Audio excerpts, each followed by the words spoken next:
Made by students. For students. This is Nerve Radio. Hey everyone, I'm Hannah Clubley, head of music here at Nerve Radio, and today I'm joined by Canadian singer-songwriter Matt Holubowski. Thanks for being here today, Matt. How are you doing? I'm doing well. Thanks for having me. Can you give our listeners a bit of background of who you are and how you established yourself as a musician? Sure. So I'm from Montreal, out in Canada, and I started playing guitar quite late, around 18, 19. Didn't start singing until I was like 22, so quite late. And I did it just for fun. Played in my local pub and various little open mics in the city and such. And I'd planned on being an English teacher, so I studied politics and philosophy. And when I was backpacking through Southeast Asia for a couple months a while back, I sort of had this kind of epiphany or moment of deciding. I'd just finished uni and I was going to go and do a master's, and I told myself, if I don't try to at least make a record and see what happens, I'll regret it for the rest of my life. And so I quit my job. I had a job in Taiwan teaching English. I quit that job, came home and worked on my first record, Old Man, and I've never worked another job since. Wow.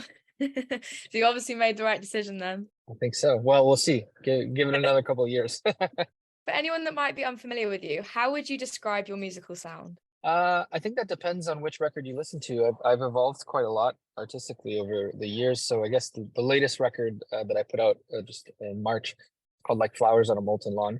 And that would be, I suppose it could be like an alternative ambient folk rock. It's really hard to pigeonhole it nowadays, because there are a whole bunch of electronic elements, and there's like string orchestras and acoustic instruments and electric instruments, and there's a whole lot of stuff going on. So I guess it's quite vibey.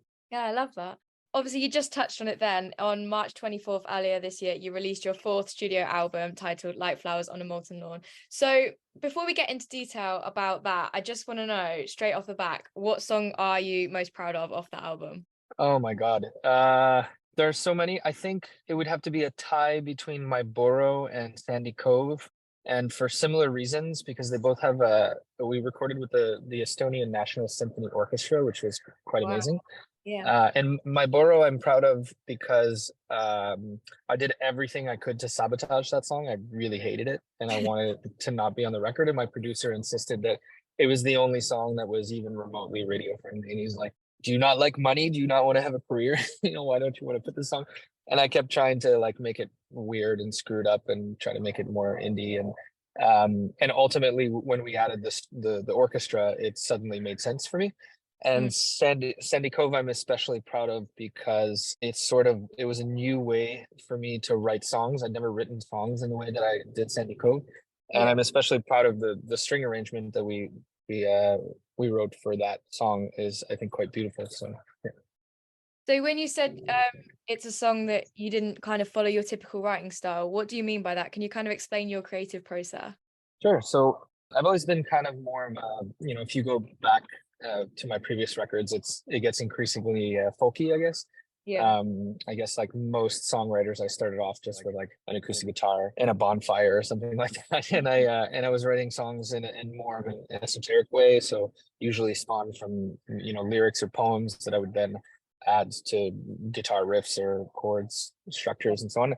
And during the 2020 period where we all had the great pause and we all had this time on our hands, I'd always wanted to delve into more electronic elements of music because I listened to a lot of like ambient synthesizer stuff that I really love, and I wanted to sort of jump into that. So I bought my first synth, and I had my drummer send me a whole bunch of drum loops, and I wanted to write to rhythm, write music to rhythm as opposed to write lyrics and sort of make it like a song. So I wanted to start from the music, and I want to start from a beat, and that's what I did. So if you just sort of isolate the drums and the synthesizer in that song, that's basically exactly how I wrote it.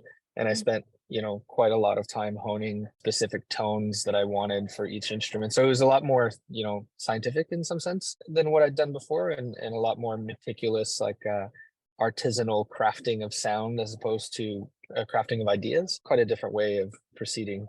So, and how has that been received by fans and people that kind of follow your music and stuff?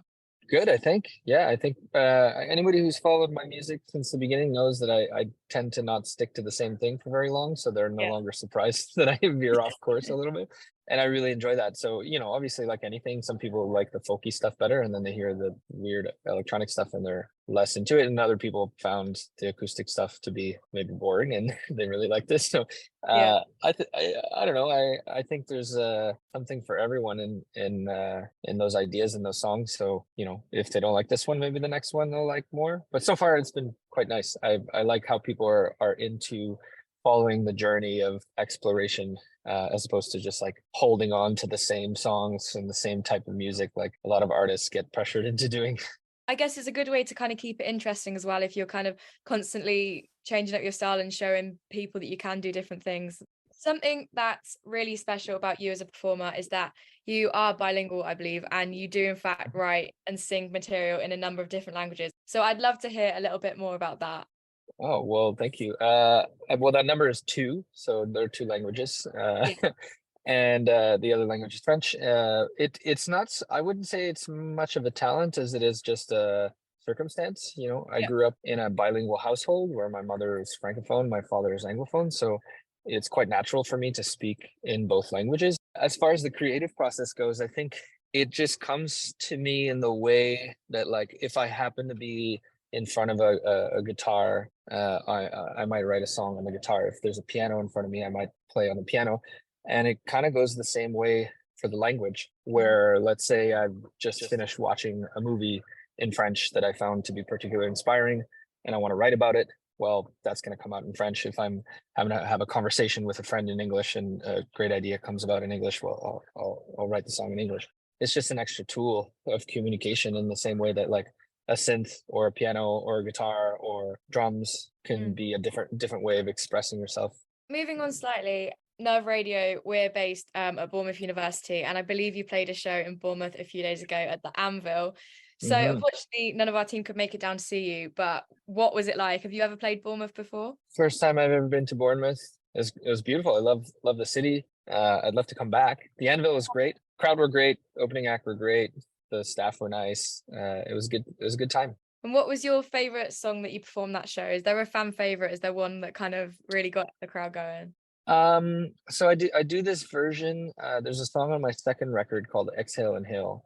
Yeah. And I guess it's sort of the song that people who've listened to my music for some time gravitate towards. It's a little like pop folk. It's a little bit of its era as far as I'm concerned. But people seem to really like that one for whatever reason. And I have sort of had a love-hate relationship with it. In the same way as my Boro, it's like, oh, it's too close to a pop song. I need to screw it up somehow to make it more interesting or artistic. Exhale and Hail, I sort of had that same feeling, and I started to have the classic artist resentment of like, well, this song is popular and everybody wants to hear it and I don't want to play it, like Radiohead with Creep or something like that. And I spent quite a lot of time like at shows wondering like, should I play it, should I not play it? I didn't want to play it, but then people would ask for it, and so I've sort of found this compromise, which was to rewrite or rearrange the song in this completely new way. And it's sort of like this Bon Iver meets Sigur Rós kind of version. It's super ambient and quite intense. And that seems to be the one that on this tour, on the solo tour, people have really commented on a lot. So it's not on any records, so you can't listen to it. You have to see it live.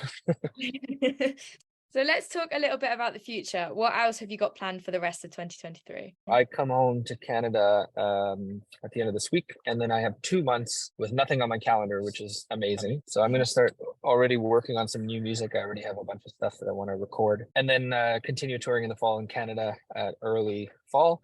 And we're already planning to come back to Europe November, December. So I don't know that we'll be back in Bournemouth right away, but I know we'll be back in London at some point. And then we're mid-fall, we're looking into some dates in North America, possibly Western Canada or the West Coast of the US. It's all kind of a work in progress. Wow, good luck for all of that. I'm sure it will be a really good time. So looking at the wider picture, what is kind of your biggest career goal? I'm still trying to figure that out. I think just trying new things constantly. I think also the last 2 years I've spent a lot of time learning how all the machines work in a studio, which I'd never really done. I'd always been sort of at the mercy of having a producer to be able to properly record myself and engineer myself. And I spent the last 2-3 years going down the YouTube rabbit hole, learning how to do all that stuff myself. So I've built a little bit of a studio for myself, and I'd love to expand that into to produce my own record and maybe to produce some other artists as well. Songwrite with other people too. That's something I've never really done. It's always been sort of like a me in my own little cocoon. Now I'm feeling like I want to expand. I want to go back. There's so much. I want to go back to do like a fully folk record, acoustic guitars and no digital, like record everything to tape, just old school style. And then I want to do like an ambient electronic project. And I'd love to make a punk record. I was really into punk at school. I'd sort of love to do something like that, something a little more energetic. Yeah, a lot of random things that are all going in different directions. I'm just kind of trying to figure out how to make that work within the confines of the quote Matt Holubowski project. And you see some artists do it really well, like if you're familiar with Sufjan Stevens, but he'll put out like the greatest folk record of all time, and the next thing will be like the weirdest electronic project, and then he'll put out like a classical piano music, and then another one with like flutes and orchestra. I really admire that, like the audacity of trying different things and not sort of sticking to the one thing just because it's popular or whatever. So no, I love that. Unfortunately, that's all we've got time for today, but thank you so much for joining me, Matt, and good luck with all your projects. all right, thanks for talking to me.